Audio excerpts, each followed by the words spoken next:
Hello and welcome to the Knights of Awakening, kind of a special little gathering today, brought to you by Otori Mikko, who has brought us together, and we're all from the Jedi Praxeum. Yeah. So today we're going to discuss martial arts and how it fits into and relates to kind of a little Q&A about martial arts and the Jedi path and the Jedi arts in general. This is for Life Reflection Day, so if you're watching us there, hi. I'm Justin, of course. You guys probably know me. Let's introduce everybody in the room, starting with you, Charles.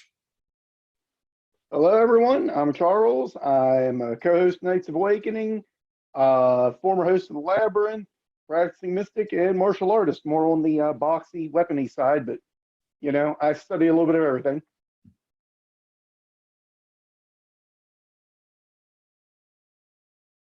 Monsieur Mikko. Otori Mikko, formerly Dorian Reclaw, one of the longest active members of the Jedi community. I've been a martial artist since I was about 8. It's been mostly empty hand stuff, but I have picked up several different weapons, including the sword, the staff, and firearms training because of a job I used to have a long time ago.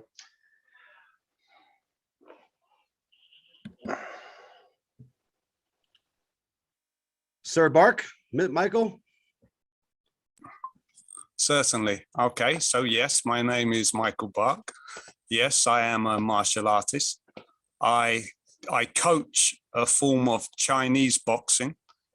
It's called Chu Sao Lei Wing Chun Kyun, with my bad pronunciation. That's how I call it. So that's a stand-up system, which means that we are predominantly or solely on our feet. Along with that, I'm a practitioner of Brazilian Jiu Jitsu.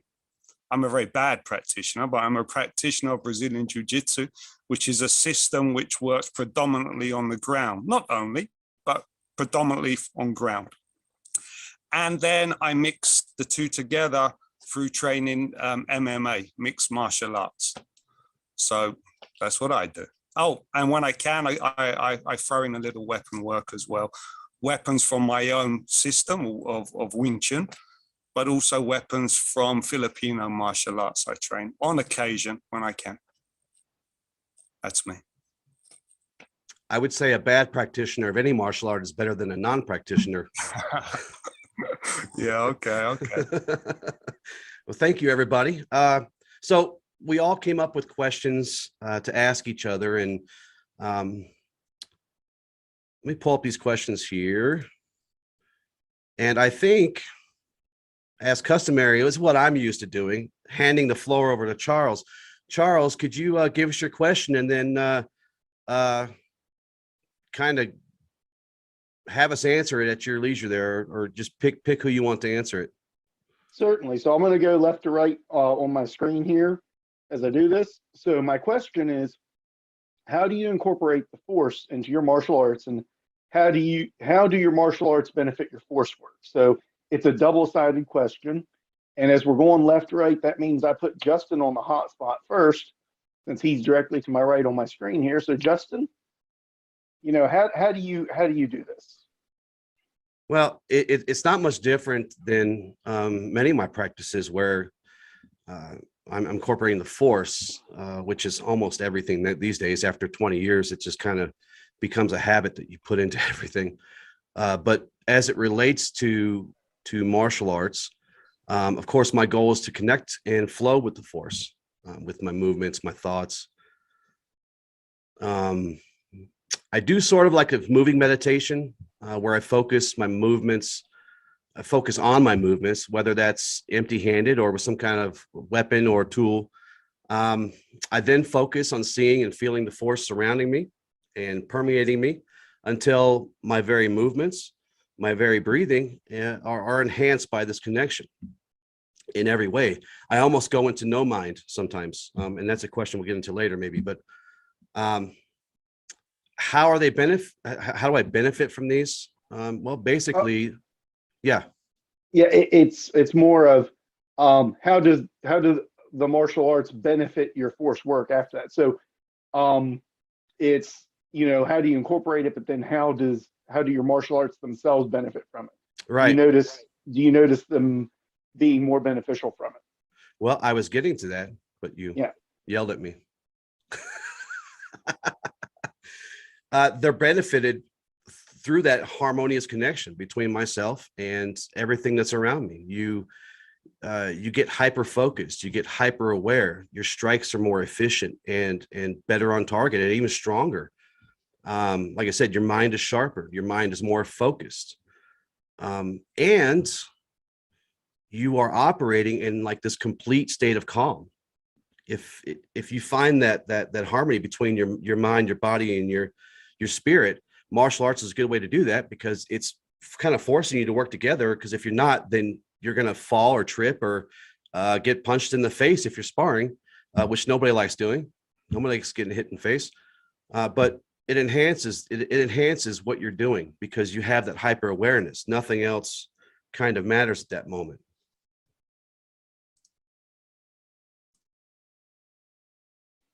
All righty, the next person up would be Nico. Nico, how do you incorporate the force into your martial arts, and how do your martial arts benefit from your force work? How do I incorporate the force into my martial arts? So that has a little bit of a backstory to it. When I first started on the path a really long time ago, it was specifically to add energy work to my martial arts. I was in a not so happy place, and I needed those martial arts to be as efficient as possible, and anything I could add to them I would. So very early on the path, and obviously that's been a long time ago, and things have changed, but still, I studied a lot of hard and soft combative Qigong techniques to increase not just the destructive potential of the techniques, but the protective potential, and how to make them more fluid, and how to make your stances more stable, and how to move faster. And there's a lot of different little ways that I incorporate the force into my martial arts training throughout the years, and it's just become to a point where it's all one practice now, with a lot of little bitty pieces. So how has my force work benefited from my martial arts? Was that the other side of the question? Yes, All right. yes. All right. So how's my force work benefited from my? Well, the martial arts have because of the all-encompassing nature of this type of training, it helps you to gain that no might light focus that Justin was talking about, and that is paramount in breaking levels, breaking plateaus when you're training energy work. The ability to drop into a state of true fluidity and become more aligned with the force and its flow and its will and its desire and its dynamics and what you're supposed to be doing requires this kind of moving flow that, yes, you can get it other places, but I have not seen anywhere get it this efficiently. So that's me. Excellent. So, Michael, Mr. Bark, how do you incorporate the force into your martial arts, and how do your martial arts benefit your force work? Okay, I have the benefit here of being the last person, so I can listen to the other two answers so far. And of course, Charles, you need to answer. You need to answer your own question too. Yeah. That's second to last. I don't get taken off the spot here, I don't think. Well, that's a good question. I would say that perhaps my approach is my ideas and my approach concerning the force is slightly different from others, but that's beside the point. I don't think I don't concentrate so much on how the force benefits my martial arts. Instead, I concentrate on the whole system. For example, the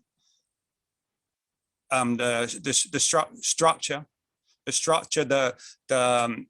So when we punch, we punch with structure. We punch with a dynamic structure. We punch with the connection to the ground. And when I'm receiving things, I receive things into the ground. So we have that. And then there's other aspects of our system. For example, the diet, this kind of help. This helps, if you like, our personal force. All of this helps our health and vitality. So the idea of fasting and about certain foods which we can eat or which we should eat, and certain foods which we shouldn't eat. And then there's the other aspects of our art and the people I train with, such as meditation. Meditation is a very large part of my art, of my life. And so that too would feed into what you would consider force training, aspects of the force. So all of that combined. So it's not just one thing, but it's everything combined. The physical aspects of lining your body up, getting the correct mechanics, using the fascia, as we now like to say, using the fascia, using our breathing. Of course, like all Chinese martial arts, most Chinese martial arts, we have some emphasis on breathing, which is often called Qigong. So all of these aspects combined, certainly you could consider as force work. Stop. Okay. For myself, I'll answer, how do I incorporate the force into my martial arts first? For me, it is necessary because I am not someone who has a natural inclination towards combat. I actually was a pacifist in my very early years. It's also necessary because I don't have a self-defense, self-preservation instinct to keep from being hit. When I connect to the force, I have an awareness and a oneness with things. Time gives me a bit of a slowdown. I can react, I can block, I can move out the way, I can counter strike.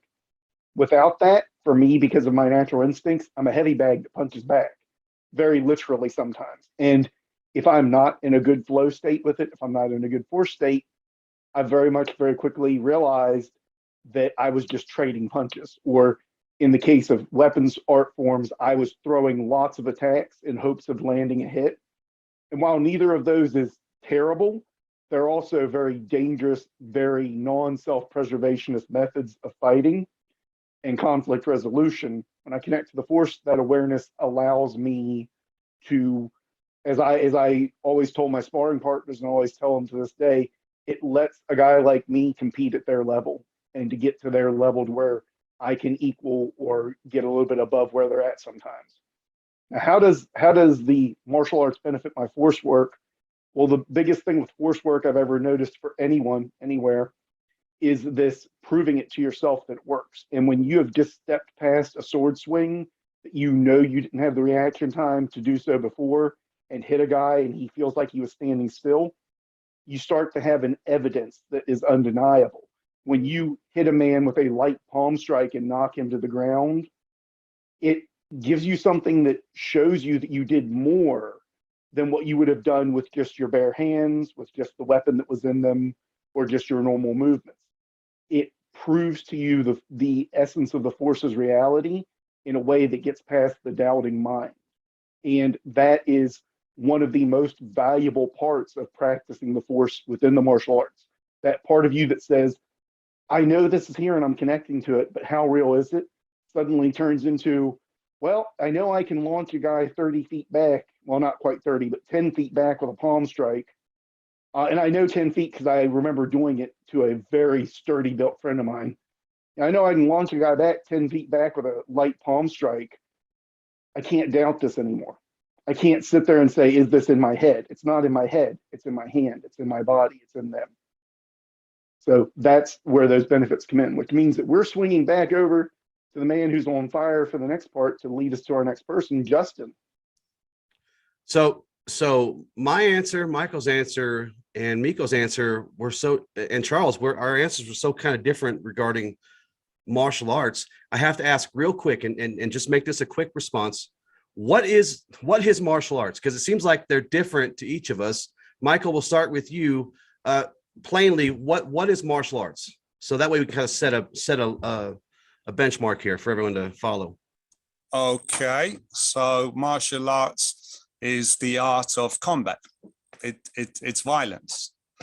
It's for us as a modern practitioner, it's health and vitality and strength. And for our opponent, it's control and destruction. That's my version of it. Mikko?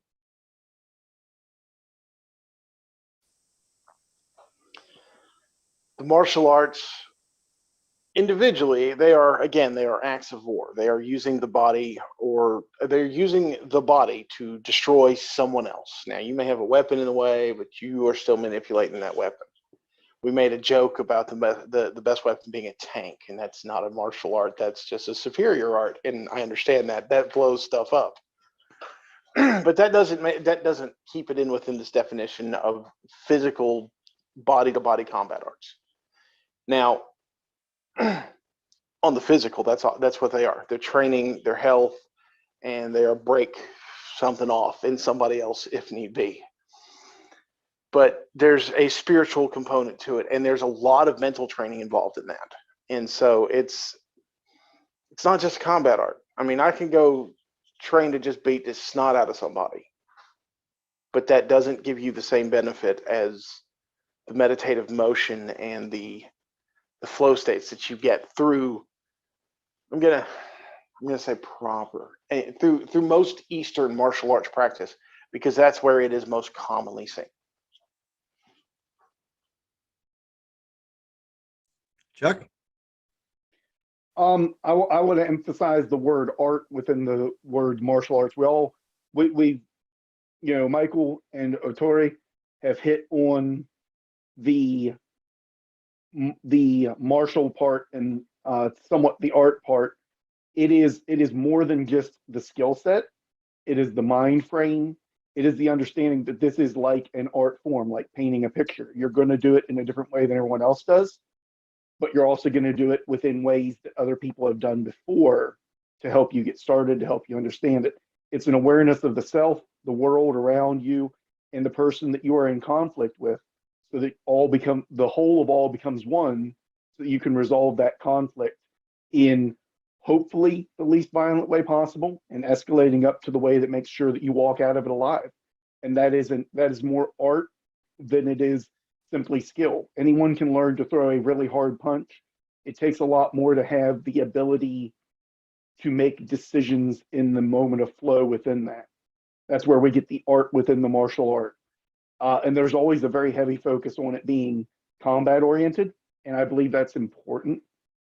For me, everything I do has to be practical, and I would say for everyone in this room, that's the same way. And I would say that we would all agree also, though, that in that practicality, we're always exploring the deeper question behind it. Even in something like boxing, it's a very simple art form, but there is a flow state in it. If a boxer shadow boxes and things like that, you often see in the modern era, people get rid of some of the more esoteric components of our Western arts to the detriment of those art forms, sadly. Yeah, quickly for me, it's a combination of everything you guys said. Of course, I look at it, and maybe this is a modern understanding of it, because we don't have battlefields full of people punching each other in the face anymore, or stabbing each other with spears and stuff. Our warfare is more like booms and blows, explosions and drones, and we don't. So for me, it's more like a harmonious marriage between mind, body, spirit, but also finding and understanding principles, building character, understanding philosophy. There's a lot of different things that go into martial arts, which is why I love martial arts. I love learning about it, studying. I don't always practice it all of them, but when you look at them, each of them kind of excel in certain parts. Some are more combat oriented, but others are more mind and spirit focused. Others are more heavily philosophical. Kuk was very philosophical, more so than combat heavy. In fact, there was a time where if Kuk practitioners weren't even allowed to participate in like national tournaments and stuff, because that was against what they kind of were going for. But so I just wanted to ask that of you guys, because I think it helps people understand our answers to these questions. And so our next question is from Micheal. Okay, thank you. So my question is, how, if I remember my question, the aspects of light and dark, how do the notions of light and dark influence your training in martial arts? Stop.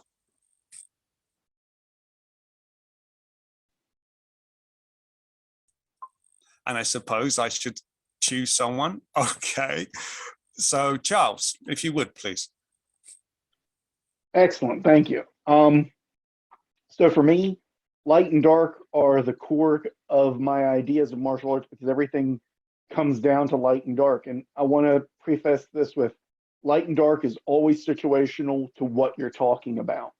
Light and dark, yin and yang, when you're talking about morality, is very different from light and dark when you're talking about spirituality.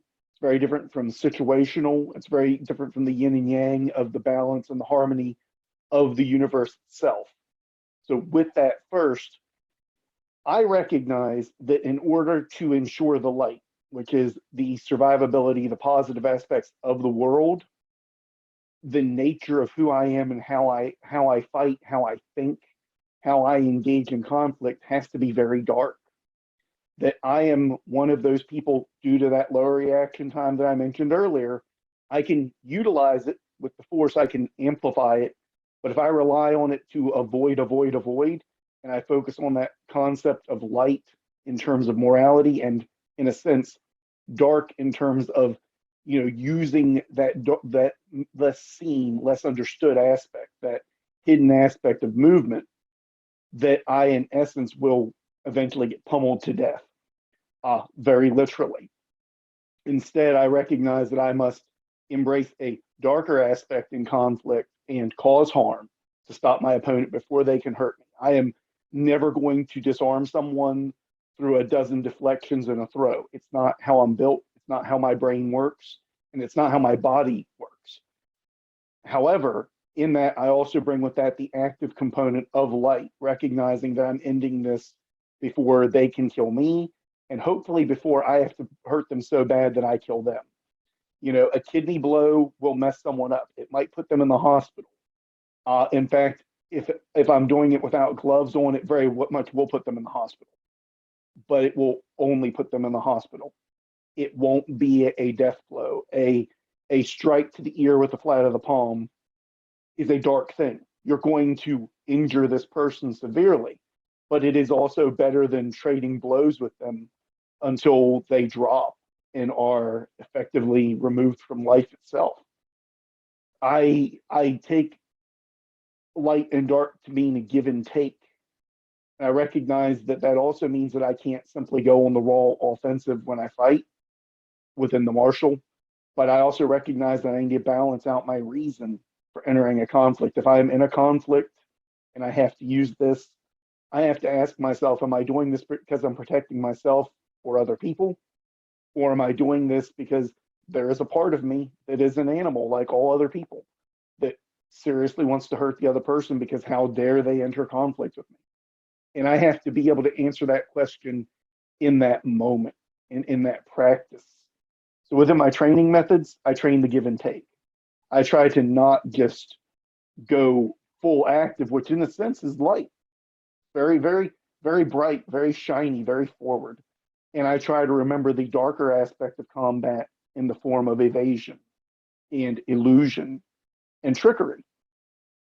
And I also must remember the darker intent of combat, of harm, as well as the lighter part of conflict, which is recognizing that if I just try to trade blows with this person indefinitely without stopping them early, I am more likely to kill.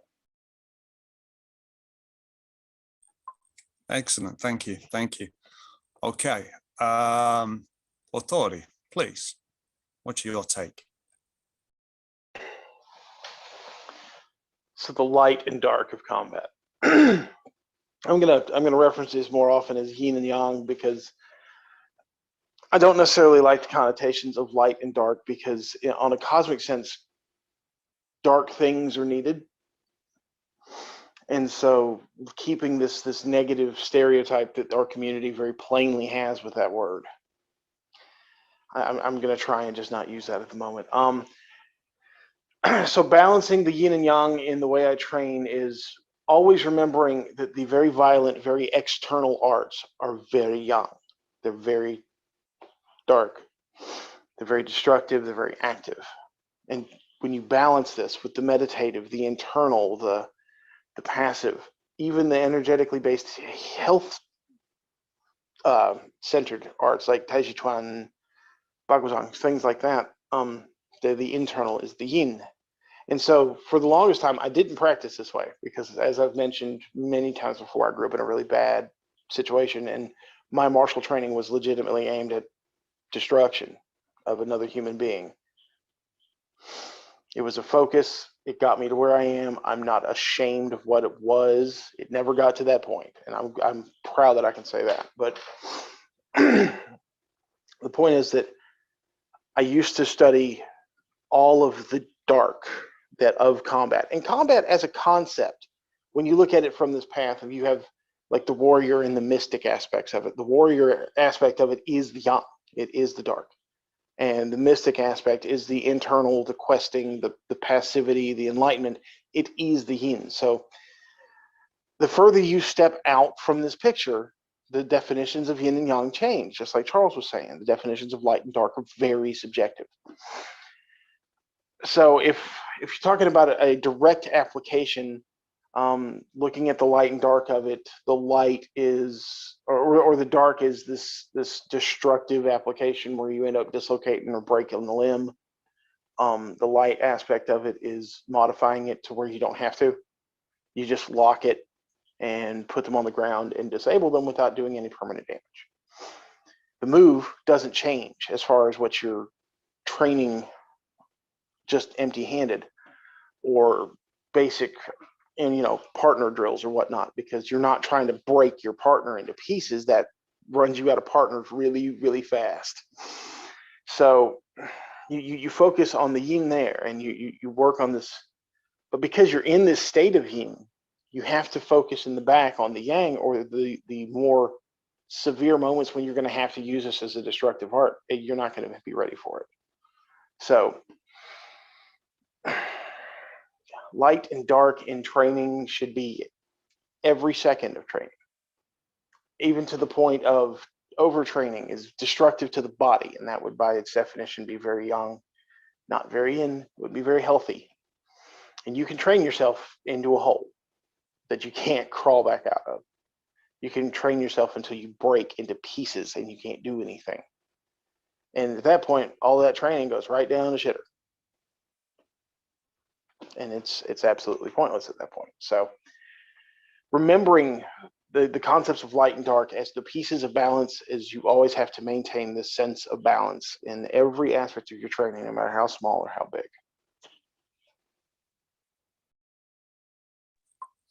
Thank you very much. Thank you. Justin, what are your thoughts? I don't like the word light and dark either. That's why I strive to always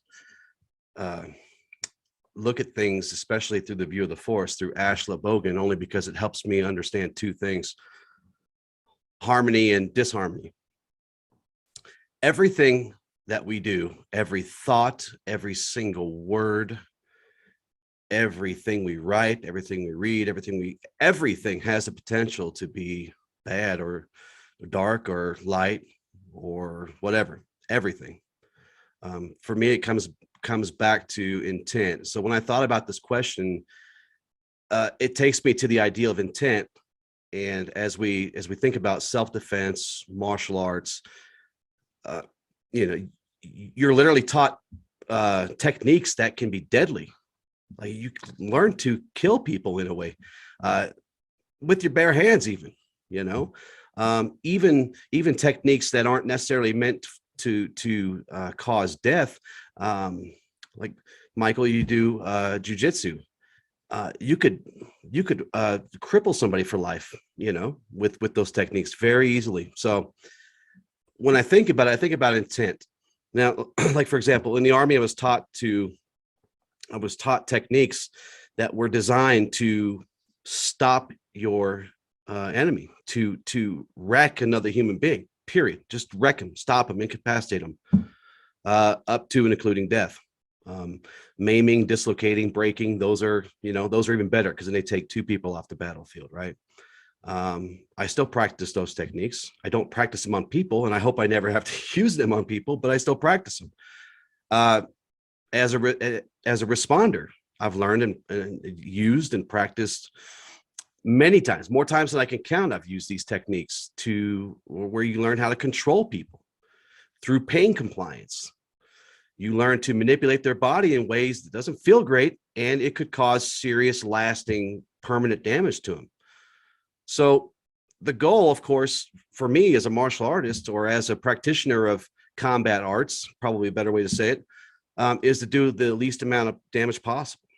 That's where the quote unquote light comes in for me, is to use these techniques that could be misused. And as Otori said, if someone wants to use these incorrectly and wrongly and darkly, they can. It's just a matter of choice and intent at that point. So, but again, also, just because my intent is to do the least amount of damage possible doesn't mean it always happens that way too. People still get hurt. I've been hurt many times. So when I think about light and dark in this context, I like to go back to Ashla, where I am in harmony with not only myself, I try to be in harmony with my opponent and with the surroundings, because that's where I'm at my best. So at the end of the day, this question kind of brings me to, is what I'm doing necessary? Is it the right thing to do? Will I have to justify my actions, or will the actions need no justification because I was completely in the right? So that's kind of how I look at self-defense and martial arts, or the use of martial arts in the context of right and wrong and light and dark. Is, do you need to be justified, or were your actions already justified without needing anything? So. Excellent. Thank you. Gentlemen, thank you for those responses. I don't know what to say now. But yes, I agree, and I appreciate everything that you said. To echo something that I said near the beginning of our conversation about martial arts. So this is one aspect I have here, whereas I train martial arts to become stronger, to become more vital, to become healthier for my own longevity and for the people I train with. However, when I'm in an altercation, when I'm fighting, let's say not fighting on the street, because that doesn't really happen. That doesn't happen in my society so much. When I'm sparring, when I'm in a competition, then obviously I'm protecting my health, and I am trying to damage the health of the person within limits that I am fighting against. So obviously that's restricted by the rules, depending on what rule set we are using. But in a reality situation, it is my health, my protection, or those people I'm protecting and destroying in whatever way I can the aggressor. So there we have that kind of that light and dark situation. Yes, and obviously the violence needs to be, in my head, justified. It needs to be justified. My level of violence needs to be justified. If I enter a competition, the rules justify that level of violence that I can use. If I am on a street, my actions need to be justified. And maybe I'll need to justify them to a court afterwards, but it needs to have a sense of justification. The other way we can look at it, in my training, is the order, let's use my hands here, order and chaos. So that chaos is that darkness, and that order is the light. So in my training, I can't have my training too ordered. I can't simply do form. I can't simply do prearranged partner drills. There needs to be the chaos. So there has to be the balance. And by chaos in training, I mean, we need to put our gloves on. We need to spar in whatever sparring games we devise for that day, with whatever rules we devise for that particular session. But we need to spar. So we have the order, the set, you do this, I do that, the forms, etc. And then we have the chaos. So that's the balance that I see within my training. Okay, so I guess it's my turn to ask my question. And my question was, what are the physical, mental, spiritual benefits of a martial arts practice? And I will start with Mr. Micheal Bark. Okay. Well, I don't tend to divide. I don't tend to do that in my practice or with the guys that I train. But I can certainly say, yes, there are benefits, certainly. So obviously, physically, we understand the benefits physically, or what a good training system can give you. We are more vital, we are stronger, etc., etc. If we have a good club, if we have a good school, then these things are almost guaranteed.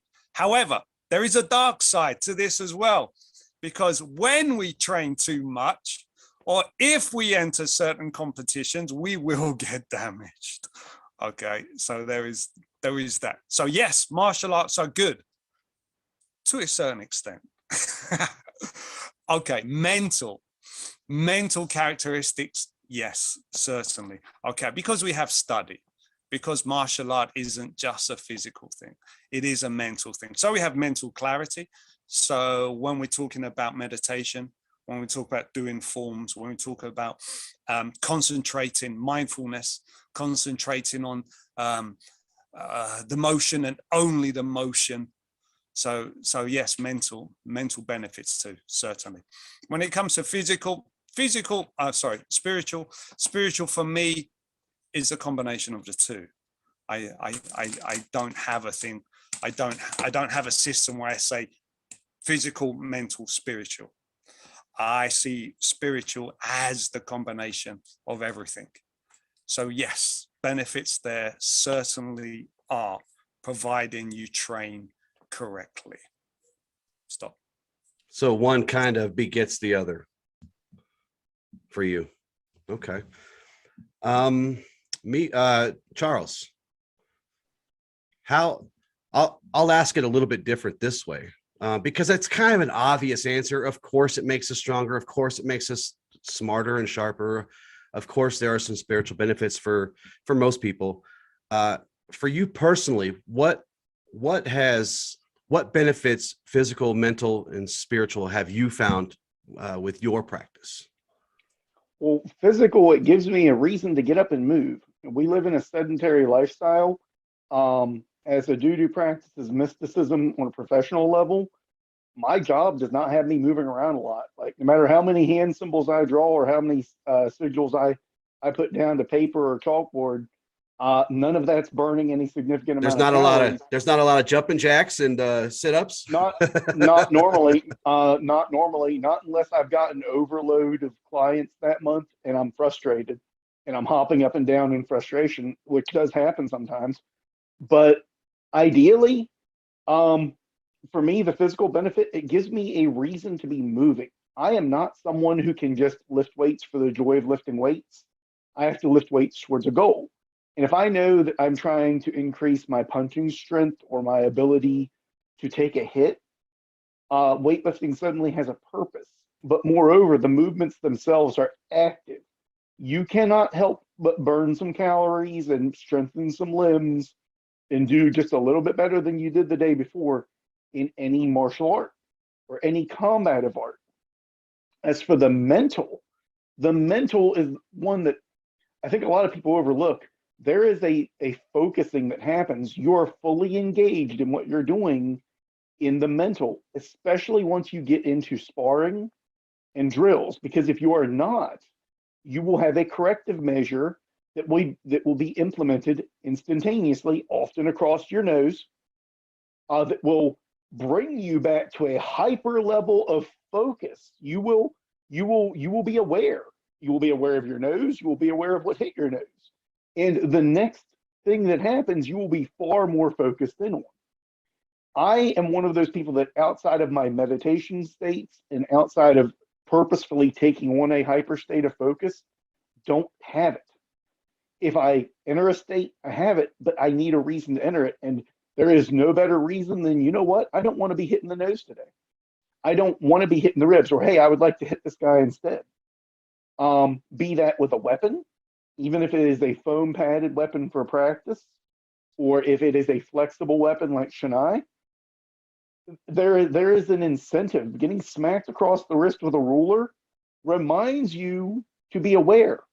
It is a mental sharpening, and then that mental sharpness will then parlay into everything else. As for the spiritual, part of that is incorporating the Force into it for me, but part of it's also the peace that comes from the repetition. There is a level of peace that comes from the practice, but there's also a spiritual level of peace of knowing that you don't have to necessarily be super combative, even if you have to enter a conflict. And what I mean by that is when you enter a conflict with someone, if you believe you're about to enter combat, okay, let's make that the difference between conflict and combat, and you have no tools, then you must now fight and scrape and bite and claw for your survival. You have no other tools. And that creates a spiritual disharmony. That means every conflict that could escalate into a fight, into combat, now places you on a survival edge. When you have those tools, you are in spiritual harmony with your world because you know you have more than just the animal side to rely on. You can make choices. And that goes for every martial art. Whether it is I'm going to throw this guy, or I know where to hit him to stop him, or even I know how to get my arms in the way of an incoming punch, or I know how to sidestep a kick. This spiritual benefit of not having to be in a life or death mode while still being in a life or death engagement, so that you have choices. You have a level of harmony built in because you have a readiness. It allows every conflict you enter into to be so much less because you know you're going to walk out of it, or at least you know you have the tools to walk out of it. That would be that. But I also want to hit on this, the training itself, especially traditional martial arts, because I know I threw boxing out there, but I also do a smattering of just about everything else I can get a hold of, including some things like Wing Chun and a little bit of karate and a little bit of, well, a whole lot of Qigong. There is something in the movements because the way they line the body up and the biomechanics of it promotes a better energy flow because you are utilizing more of your body than you normally would. And there is an innate spiritual benefit right then and there that is often missed when we discuss these things. And I will finish it with that. I think mainly because they have to almost be experienced to understand, like the Force. You can't just tell people what it is, you know. Otori, same question to you. So what physical benefits that I've gotten? Well, like Charles said, it gives me an excuse to get up off my butt. For a very long time, I had a very seriously just sedentary job. I don't have that now, and it's awesome. And I wouldn't be able to do the job I do now if it hadn't been for the years of martial arts training to get me to a physical condition point where I could handle it. Okay. It keeps the body strong. It keeps the body healthy, keeps weight coming off. because that last very sedentary job blew me up to way larger than I ever want to admit. And I've lost almost half of the body weight by now. I'm close to half that size, and that's outstanding for me personally. Mentally, it gives you the ability to focus to such an extent that you lose focus of everything. It's the Taoist principle of Wu Wei, the effortless action, and that ties directly into the states of the combative mind and Japanese arts of Zanshin, of remaining focus, Fudoshin, of indomitable focus, and Wushin, of empty mind. And all three of those exist almost simultaneously at the right times. You know where everything is. There is nothing that can break your focus, but you're not focusing on anything. And that state of being, that's really, really hard to put into words for people to understand. And pretty much the only way you really get to know it is to do it. But that's the mental side of it. The spiritual side of it is it gives you the ability to find that empty, truly peaceful center. Reminds me of an episode of Dragon Ball Z where Gohan's teaching Videl how to fly. And he says you have to find this center of your being where everything is just total peace. And he's got his hands up and this little itty bitty spark pops up in the middle of it. And that, outside of the visual and then the awesome ability that would be of learning how to fly, that is exactly how that works. The martial arts help you to find that sense of your center, that sense of pristine, total oneness with the force, with the universe, with everything. And it's fleeting at first, and it can get to be longer, it can get to be shorter, it can get to be focused, it can get to be very distracting, because that level of connection is undescribable to the human mind, because we're not really built for it. But the exposure to it helps us. It helps us in all ways. It helps in our training, and it helps in our evolution as a species. So that would be my answer. Yeah. Again, it's something that has to be experienced. It's nearly impossible. I watched these teachers give classes, and sometimes it blows me away. Of course, I attended your class at the Praxeum, and the concepts we were exploring, it amazed me how you were able to find some words to describe it. Because a lot of what we talk about, a lot of what we try to explain is something that has to be purely experienced. It's almost impossible to talk about it, which kind of sucks, because we want to share this stuff with the world, and it's impossible, almost not impossible, but man, it's hard to find the words to express it. My answer to this was pretty, I mean, all three of you hit pretty much where I was at. You know, of course, it made me it made me stronger. It made me more flexible. It made me more capable. It made me more confident physically. It gave me a way to practice practical and useful movements 10,000 times. You know, it also got me off the couch. It got me away from other things that probably weren't healthy. It made me sharper, made me more mindful. It comes back to harmony. Ultimately, it made me more harmonious within myself, mentally, spiritually, physically. And it made me more kind and compassionate. When you learn how to do things that aren't kind and compassionate, and you choose to be more kind and compassionate, it makes you a better person. You know, kindness by any measure is still kindness. And oftentimes we learn this, at least I had to learn this by learning how to destroy things. I learned how to be better. I learned how to take care of things more better, and take care of people, and take care of myself. So that leaves us with one final question, and I will turn it over to you, Mr. Otori. There's a prevailing statement within the mythos of the Jedi path, and it is the concept of the Jedi's weapon. Now, not looking at the fictional weapon because it's a piece of technology that doesn't exist and cannot exist with the technology we have. Taking it from the perspective of practical martial arts training, I would like to know, every one of you, what your ideal Jedi weapon would be.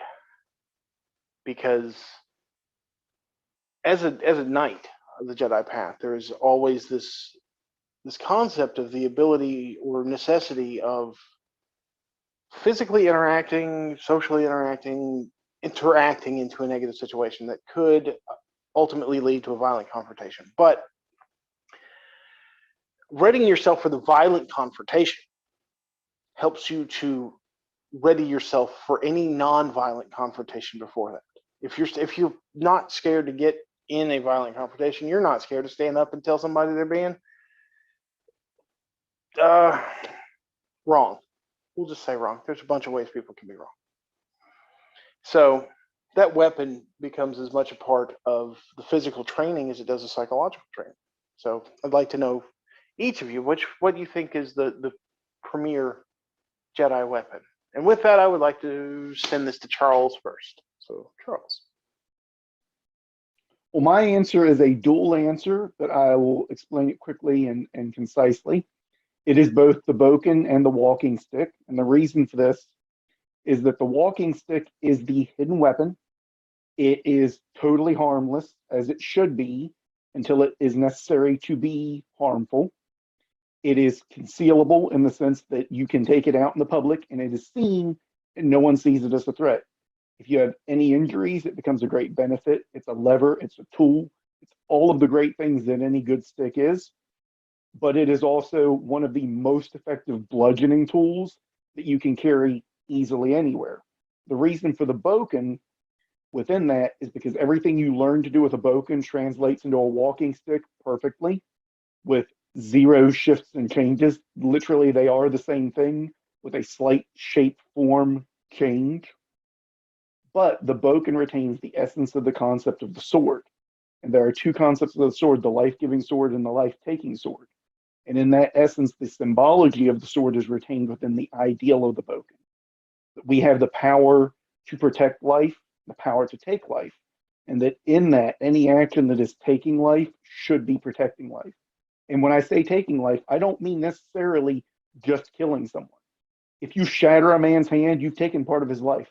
He will never use that hand the same way again.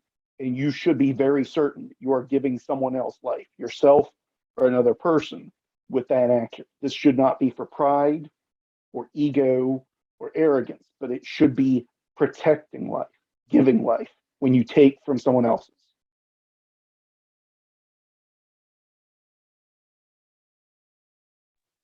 Fantastic answer, my friend. Absolutely. Justin, I'd like to hear your answer, please, sir. I protect the weak and defend the innocent. Wherever I go, whatever I do.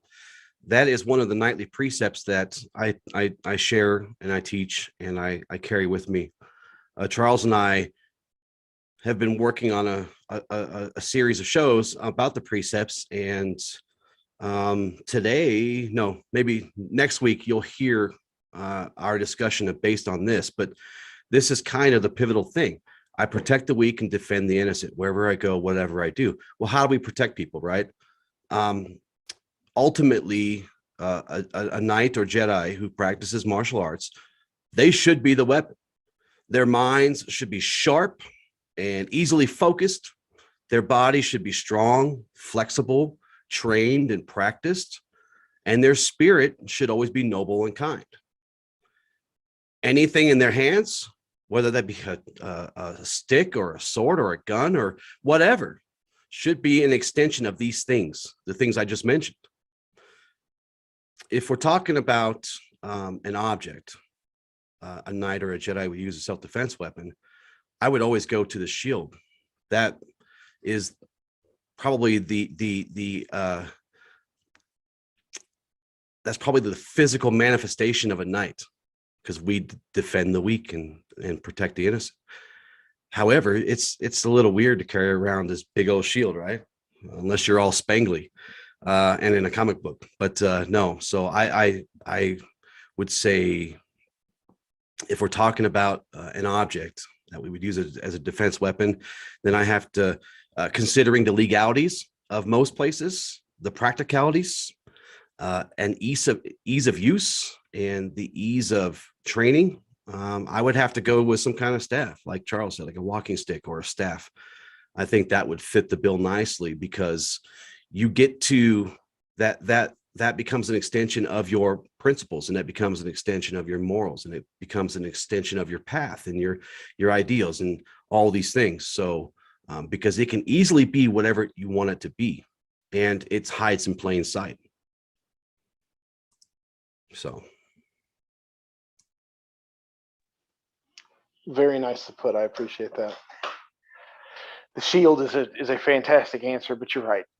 They're a little cumbersome unless you're wearing the blue hoodie spandex thing. All right, Mike. So this leaves you. And I want to put just a little caveat here, because Charles and Justin did bring this up. If the legality wasn't as much of an issue, because the legality is going to limit us to this much, and there's a lot more than that. So if the legality wasn't an issue, if that changes your answer, I'm sorry. If it doesn't, then that's great. But what in your opinion is the premier Jedi weapon? Okay, so firstly, let me take legality as an issue. Firstly, so it is an issue. We are from different places. I am living in Italy. It's a completely different culture. The laws are very different from where you guys are coming from. So I would really have to reflect what has been so far said. So walking stick is an ideal thing that I can walk with, and I sometimes do when I'm in the mountains, etc. So yes, walking stick, super duper. I really like that, and I like to train. I like to train with short sticks and a walking stick, not as a system, but just within my home training. And there's also another weapon that's even smaller, which I always carry, except I don't have it now. And that is a pen. As you see, I'm sure you've seen them, the emergency pens, self-defense pens, advertised in different ways. So I always have this on me. In my country, it isn't sharp. I can't have a sharp pen. I know you can buy them with points on, etc., etc. I can't walk with that. Okay, that is classed as a weapon that I can't walk with. However, what I walk with, my pen, is a glass breaker. So I have that little metal ball at the end of it. So I use that. I use that in my training. I use that. I'm a school teacher. So I use that at work when I'm writing. I use that all of the time. So that is the weapon, let's say the run-of-the-mill weapon, the run-of-the-mill, the weapon that I'm in most contact with on a daily basis is my pen. Now, obviously, we also know that the pen can be used as a weapon in any ways. Words can be used as a weapon in another sense too. So that's another aspect. Okay, let's talk about in a where there is no law. Oh my gosh, I haven't even thought about that. So what weapon would I love to carry with me? Okay, yeah, okay, lightsaber. Yeah, please, that'd be pretty damn cool if I had a lightsaber. Okay, but considering physics, etc., if we have to consider that.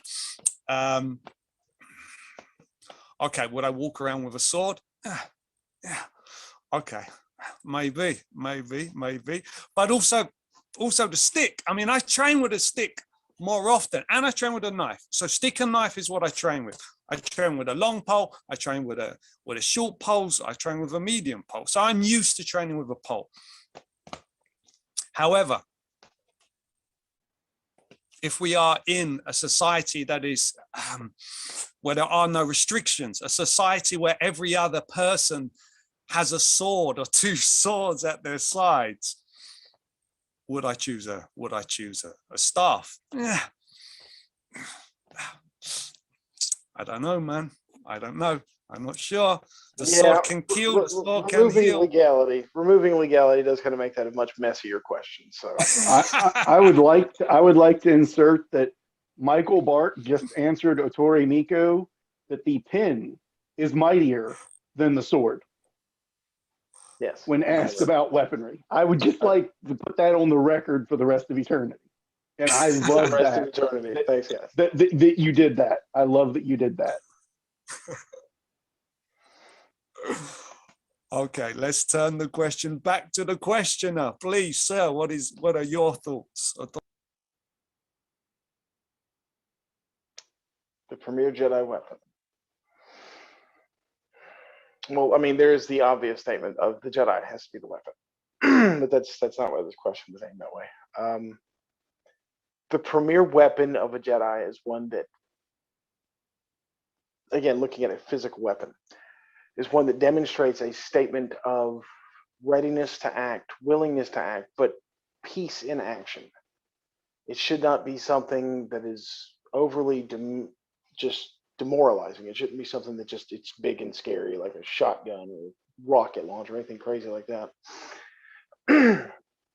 And it should not be something that is simply devised for war. And so, no matter how many of them are hanging on the wall, I'm not going to say sword. I am going to say staff, because a staff is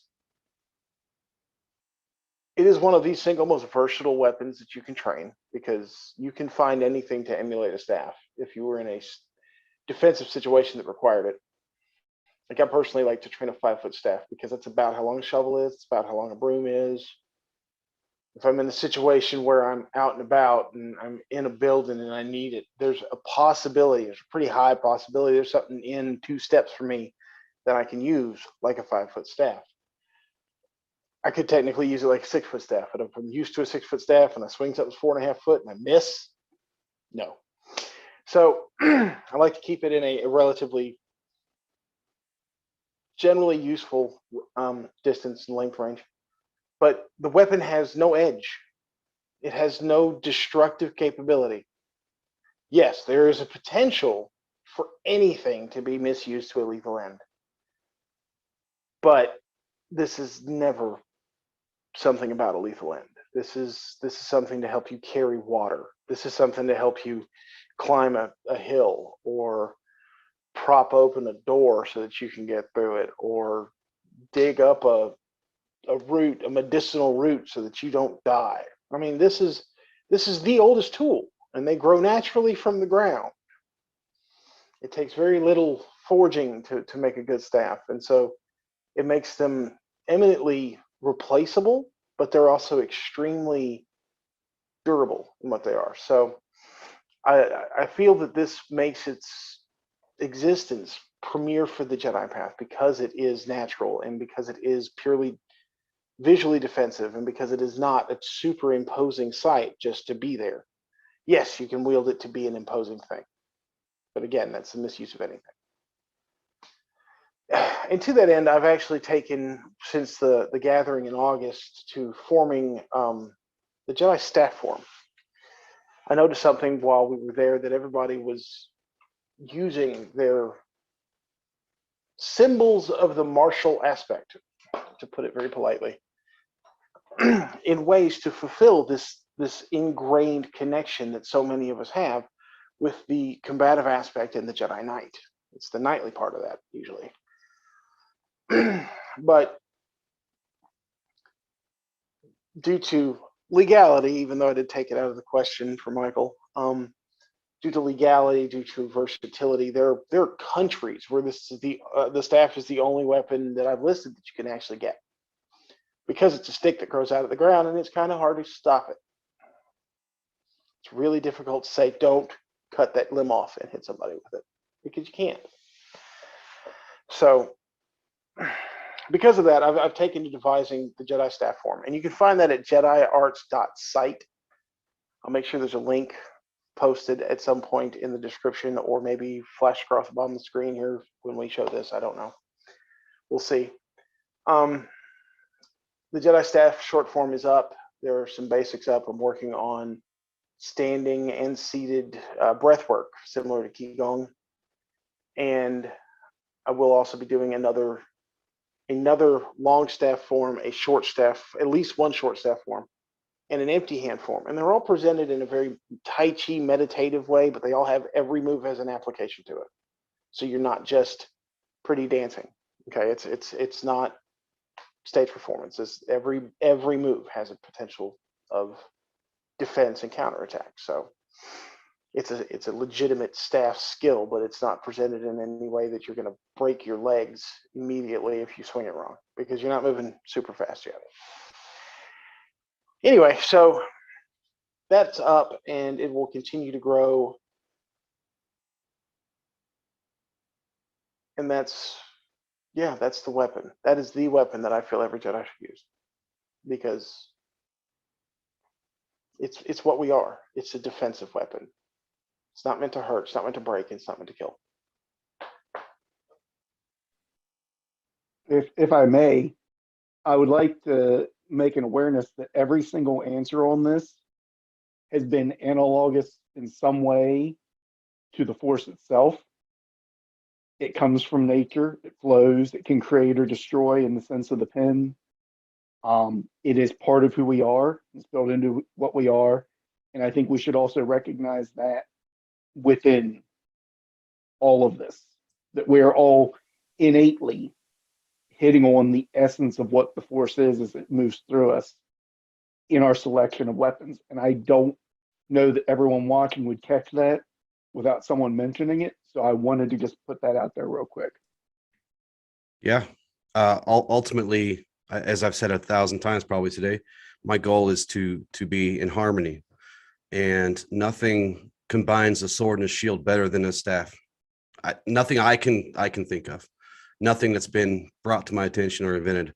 Of course, and I'm a guy who carries a gun for a living, and that's like the end game part of my Force continuum. I work my way up to that, and I would prefer, as a practitioner of this path, to use something that marries the sword and the shield, both destructive and defensive, based on the intent of the user. So that's why I love that weapon.